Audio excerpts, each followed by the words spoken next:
Ada satu lagi keyakinan yang beredar di tengah masyarakat, yaitu seseorang diyakini memiliki ilmu tenaga dalam. Pemahaman singkat tentang tenaga dalam adalah seseorang sanggup mengobati orang lain tanpa menyentuh pasien. Seseorang diyakini sanggup mengeluarkan jin dari badan seseorang tanpa menyentuhnya, yaitu dengan melakukan gerakan yang ada jarak antara badan pasien dengan tangan sang tukang sihir atau dukun. Pamannya, dia lakukan gerakan seperti ini, atau mungkin dia tarik, atau apabila seseorang memukul orang lain tanpa bersentuhan, cukup dengan membuat suatu gerakan dorongan, maka musuh pun tumbang. Maka orang itu diyakini telah mantap ilmu tenaga dalamnya. Ini semua tidak berdasarkan syariat Islam. Tidak pernah Rasulullah sallallahu alaihi wasallam dan para sahabatnya mendorong lawan cukup dengan gerakan tanpa menyentuh. Padahal beliau sangat perlu ketika beliau dan para sahabat berada di medan peperangan.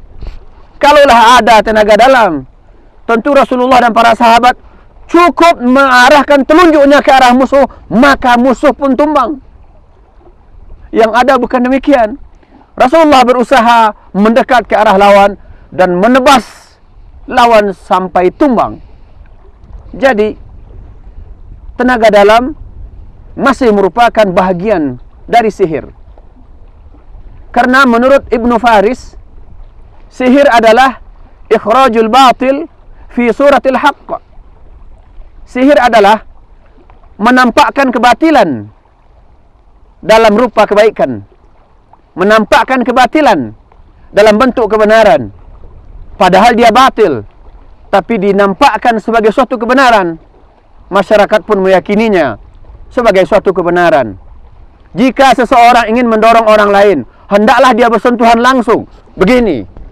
Tapi kalau cukup dengan dorongan, gerakan begini, kemudian lawan tumbang, maka itu tidak ilmiah, bertentangan dengan syariat Islam. Laqad kana lakum fi Rasulillahi uswatun hasanah. Sungguh telah terdapat pada dirimu, sungguh telah terdapat untukmu pada diri Rasulullah contoh teladan yang baik. Keyakinan lain, seseorang diyakini memiliki ilmu kebal, tidak mempan kena benda yang tajam, tidak tertusuk oleh benda yang runcing, tidak terluka oleh benda yang tajam, anti bacok. Tidakkah kita belajar? Tidakkah kita membaca sejarah bahwa Rasulullah sallallahu alaihi wasallam dan para sahabat terluka di dalam peperangan? Rasulullah sallallahu alaihi wasallam ketika hijrah dari Makkah ke Taif dilempari pakai batu oleh anak-anak sehingga kaki beliau berdarah-darah. Kalaulah ada ilmu kebal, tentu Rasulullah tidak akan terluka. Dalam perang Uhud, Rasulullah terluka. Paman kesayangan Rasulullah sallallahu alaihi wasallam, Hamzah, terbunuh dan gugur sebagai syahid. Kalaulah ada ilmu kebal, kenapa Hamzah paman Rasulullah terbunuh? Khalifah Umar ibn al-Khattab ketika beliau mengimami salat subuh, ditusuk perutnya oleh Abu Lu'lu'ah al-Majusi. Akhirnya Khalifah Umar pun tumbang. Beberapa hari setelah itu beliau pun meninggal. Sekiranya ada ilmu kebal, kenapa bukan digunakan terlebih dahulu oleh Umar ibn al-Khattab? Khalid ibn al-Walid, seorang panglima yang gagah berani, tak pernah kalah dalam perang, baik sebelum memeluk Islam apalagi setelah memeluk Islam. Ketika beliau meninggal, dijumpai lebih dari 70 bekas gorekan dan tusukan ketika beliau meninggal, dijumpai lebih dari 70 goresan atau bekas goresan dan tusukan yang ada di dada beliau, menandakan sekali saja beliau tak pernah lari dari medan perang. Tidak satu pun ada bekas tusukan dan goresan di punggungnya yang menandakan beliau pernah lari dari medan perang.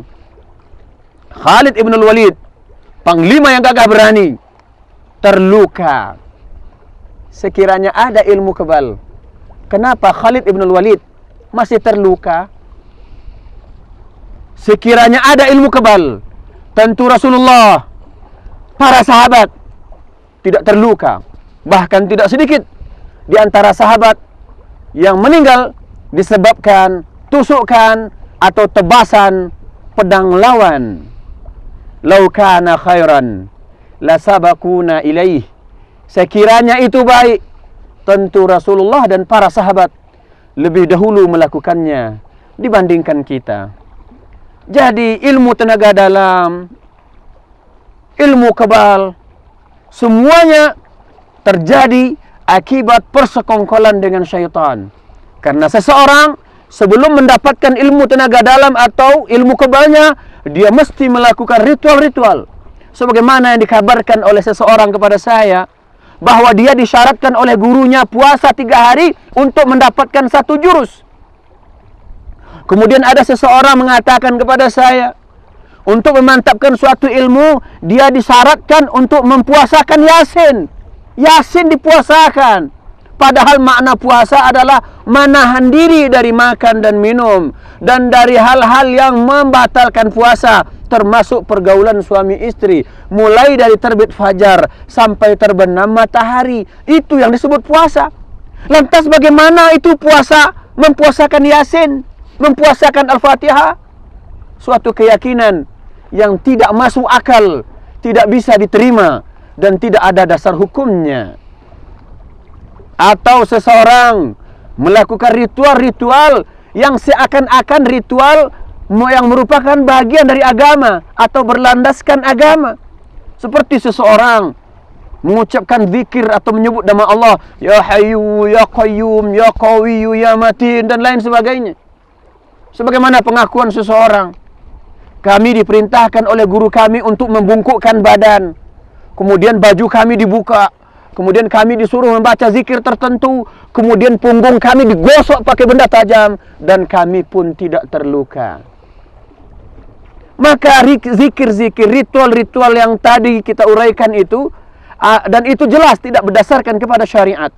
Maka apabila seseorang melakukan suatu peribadatan tidak ada tuntunan dari Rasulullah sallallahu alaihi wasallam, maka peribadatan itu bukanlah peribadatan kepada Allah Subhanahu wa taala, melainkan peribadatan kepada syaitan. Syaitan akan memplesetkan seseorang dari berbagai arah. Di antaranya dari sisi agama, seakan-akan itu agama, padahal bukan. Padahal itu adalah suatu penyimpangan karena tak pernah dilakukan oleh Rasulullah sallallahu alaihi wasallam.